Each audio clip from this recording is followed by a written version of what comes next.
네, 이번 코너는 백전무패라는 타이틀로 중심을 잡아보는 매크로 이슈인데요. 그 안에 잘 찾아보면 또 힌트가 있을 것 같습니다. 지난해 말부터 올해 초까지 의외로 가장 주목받는 분야는 은행주였던 것 같아요. 자, 이 속뜻이 과연 무엇일까? 도움 말씀 받기 위해서 매일경제신문의 국제경제 전문을 담당하고 있는 노영우 기자와 함께 이야기 나눠보겠습니다. 안녕하십니까? 안녕하십니까? 네. 자, 오늘 또 준비해 오신 세 가지의 키워드들이 있는데 첫 번째 타이틀을 한번 먼저 볼까요? 첫 번째 타이틀은 2023년은 화폐 환상에서 벗어나는 해다. 이렇게 정해 주셨습니다. 어떤 의미를 가지고 있습니까? 일단 경제 부분은 크게 실물 부분하고 그 화폐 부분으로 나눠서 볼 수가 있을 것 같습니다. 네. 이런 측면에서 봤을 때 2020년 지난 코로나 시기였죠. 2020년부터 2022년까지는 화폐가 우리 경제에 많은 것을 결정하던 시기라고 볼 수가 있습니다. 부동산이라든가 주식, 가상화폐 이런 것들의 어떤 시장이 모두 화폐의 영향을 가장 많이 받았습니다. 네. 그러니까 실제로 저희가 데이터를 보면 2018년도에 2,700조 원 정도 M2라고 합니다. 네, 통화량 전체로 그 예금하고 현금을 합친 우리나라 유동성 규모가 이 2,700조 정도였던 우리나라의 통화량이 2022년도에는 2022년 작년 말에는 3,700조가 넘었습니다. 네. 최근 한 3년 사이에 1,000조 이상이 늘어난 셈이죠. 그러니까 1,000조 이상이 늘어나면은 이 통화량이 결과적으로 각종 온 경제의 모든 부분을 헤집고 다니면서 네. 어떤 가격의 변화를 나타나게 됩니다. 이 그래프를 보시면은 일단은 그 2017년도에는 그 경제 성장률과 소비자 물가 상승률을 합한 수치가 통화량 증가이라고 상당히 비슷했습니다. 네. 이런 얘기는 이제 실물 부분에서 통화가 상당 부분 소화가 되고 있다. 이런 의미로 볼 수가 있습니다.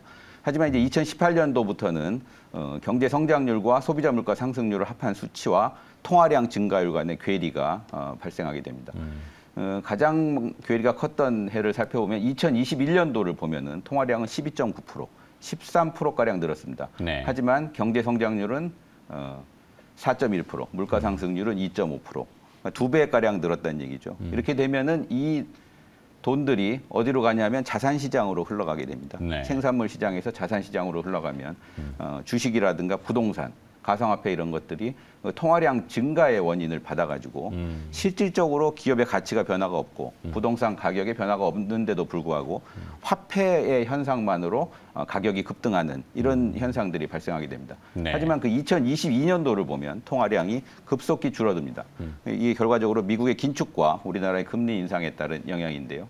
이렇게 되면은 그 생산물 시장과 그 생산물 시장에서 소비자 물가하고 성장률을 합한 숫자보다 그 통화량이 다소 적게 됩니다. 이렇게 네. 되면은 통화가 긴축이 되는 것이죠. 그렇죠. 이렇게 되면은 생산물 시장은 물론 자산 시장도 실질적인 가치에 의해서 움직이는 시장, 화폐 유동성이 아니라 실물적인 가치에 의해서 움직이는 시장이 된다라고 하는 의미에서 2023년 올해는 화폐 환상에서 벗어나는 것이 바람직하다 이렇게 보고 있습니다. 네. 자, 일단은 뭐 일정 부분의 그 버블이라고 하는 뭐 양적 완화가 대규모로 진행이 되면서 화폐 가치가 떨어지고 물가만 올려놓는 인플레이션이 진행되면서 그 인플레이션을 걷어내는 지금 단계 아니겠습니까? 그렇습니다.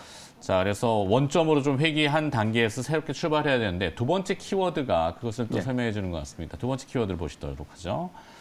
자, 두 번째 이슈의 타이틀은 바보야, 문제는 수출이야. 네, 이 바보야는 시청자분들께 하시는 건 아니고. 그렇습니다. 예. 네, 이제 그 경제 원론적인 정책 기반자들도 이런 얘기들을 가끔 하는 것 같은데, 네. 자, 문제는 수출이다. 실물 경제를 얘기하시는 것 같은데. 맞습니다. 풀어주시죠. 바보야 문제는 수출이야 이렇게 이제 제목을 뽑아본 이유는 그 클린턴이라고 하는 미국 대통령이 네. 부시하고 그 미국의 선거를 할 때 이제 바보야 문제는 경제야 이러면서 이제 선풍적인 사람들의 관심을 모았던 거를 다시 한번 좀 인용을 해본 것입니다. 네. 실물 경제 분야로 저희가 이제 눈을 좀 돌려보면 우리나라 경제에는 수출이 가장 중요한 변수입니다. 그러니까 여러 가지 의미가 있는데 우리나라의 어떤 수출 의존도가 경제에서 차지하는 비중이 상당히 높습니다. 네. 그러니까 경제 성장을 하기 위해서는 기업들의 투자가 늘거나 그다음에 개인들의 소비가 늘거나 우리나라 우리나라 전체적으로 수출이 늘거나 이렇게 세 가지 중에 이제 기여를 해야 되는데 우리나라의 경우에는 일단 소비하고 투자는 성장이 먼저냐 소비와 투자가 먼저냐 이런 식의 어떤 논란이 많이 있습니다. 그러니까 문재인 정부 때 예를 들어서 소득주도 성장이라고 네. 하는 그 키워드가 나왔었는데 이거 역시 이제 비판을 받았던 이유가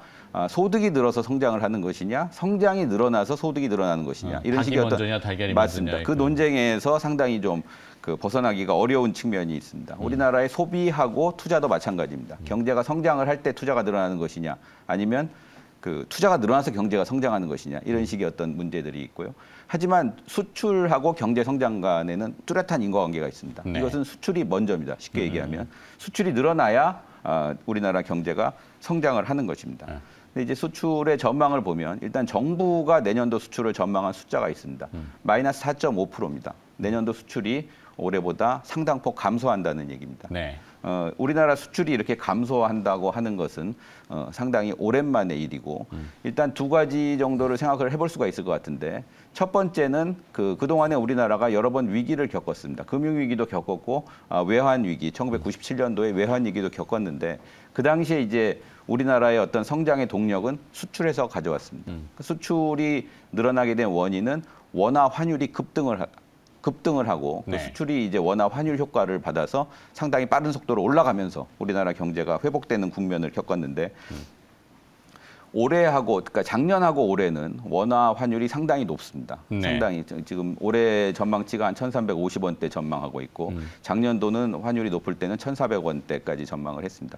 이 수준이라고 하면은 글로벌 금융 위기 때 수준입니다. 2008년, 2009년도. 하지만 올해 우리나라 수출이 마이너스를 기록한다는 것은 과거에 우리 경제가 보여줬던 이러한 그 환율 효과 이런 것들이 내년에는 기대하기 어렵다.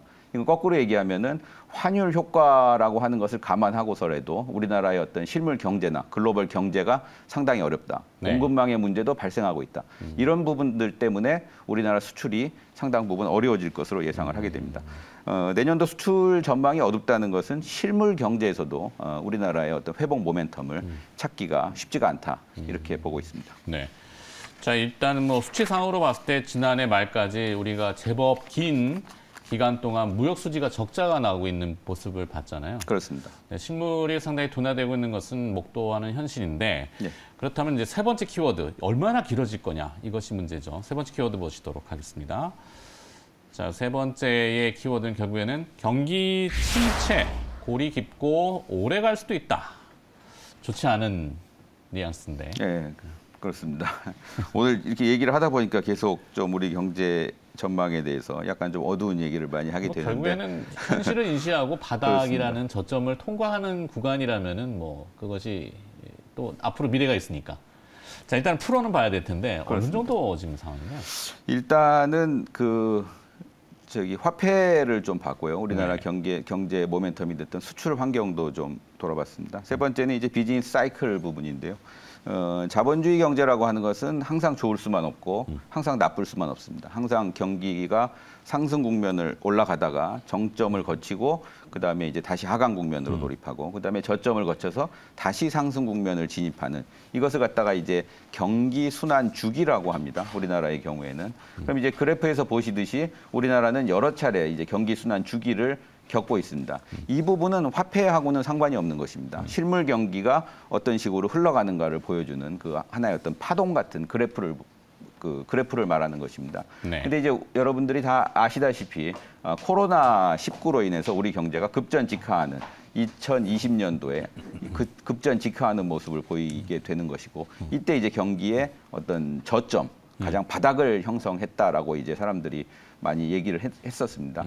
요 그래프를 마지막에 이제 2019년, 20년, 21년, 22년 요 때를 좀 자세하게 보시면 2020년도가 비즈니스 사이클의 어떤 정점을 형성하는 것을 볼 수가 있습니다. 네. 그러니까 저희가 이제 당초에 기대했던 것은 바닥을 치고 계속 올라가는 국면을 예상을 했었는데 2021년, 2022년까지 경기가 코로나 바닥을 치고 올라가다가 2023년 올해는 다시 고꾸라드는 약간 좀 이렇게 하강하는 그런 움직임을 보이고 있습니다. 네. 물론 이 그래프는 다시 이제 상승할 수도 있겠습니다만은 올해 이제 정부가 전망한 경제 성장률 전망치가 1%대고 이게 상당히 지금 외환위기 이후 가장 낮은 수준을 전망하고 있고 이렇게 되면 경기가 한번 바닥을 틀면 최소한 한 2년 정도는 바닥을 형성하고 그때 다시 저점을 형성하는 경우가 많습니다. 이렇기 때문에 2023년도에 우리나라의 경기가 꺾인다고 하는 것은 이 바닥, 그러니까 정점을 뚫고 바닥으로 내려오는 하강기다.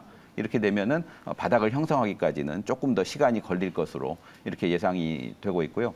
그다음에 어떤 경기의 진폭도 상당 부분 과거보다는 바닥 쪽에서 낮은 수준에서 형성되고 있어서 경기 침체의 골이 예상보다 깊고 그 기간도 상당 부분 오래 가는 것을 염두에 둬야 한다. 이렇게 말씀드리고 싶습니다. 네, 한 가지만 더 여쭙게요. 그 GDP 갭 비율이 2012년도부터 마이너스를 보이고 있다?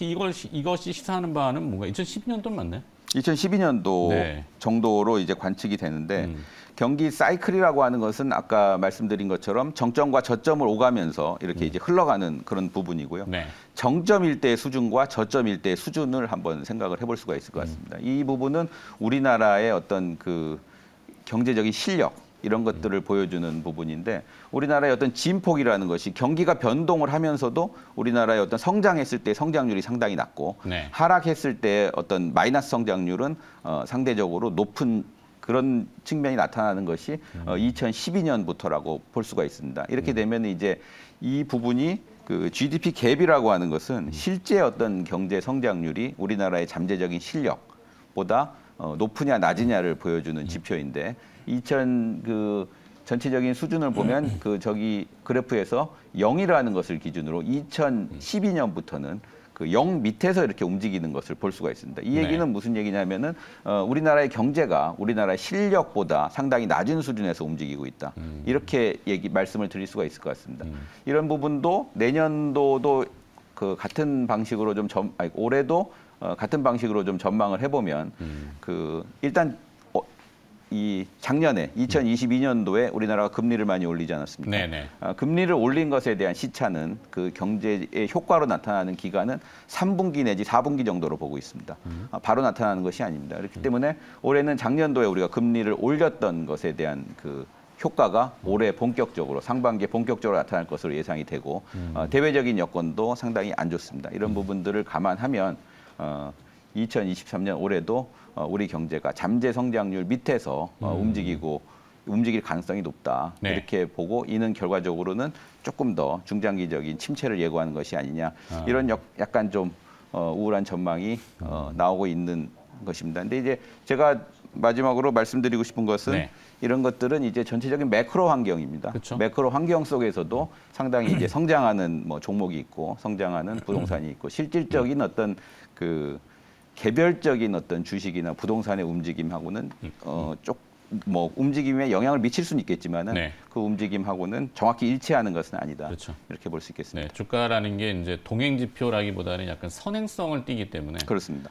그거는 좀 가늠하기가 좀 어렵지만 하여튼 지금 기자님 말씀하신 것은 실물 지표하고 이제 화폐적인 부분하고의 어떤 괴리가 좁아지는 그런 현실적인 단계다. 올해는 좀 지나봐야지 이제 명확하게 이제 좀 뭔가를 알 수 있는데 아직까지는 전망은 좀 불투명하다. 그렇습니다. 네, 이렇게 정리하도록 하겠습니다. 자, 매일경제신문의 노영우 기자가 여러 가지 그 굵직한 내용들을 좀 알려주셨네요. 오늘 도움 말씀 고맙습니다. 네, 고맙습니다.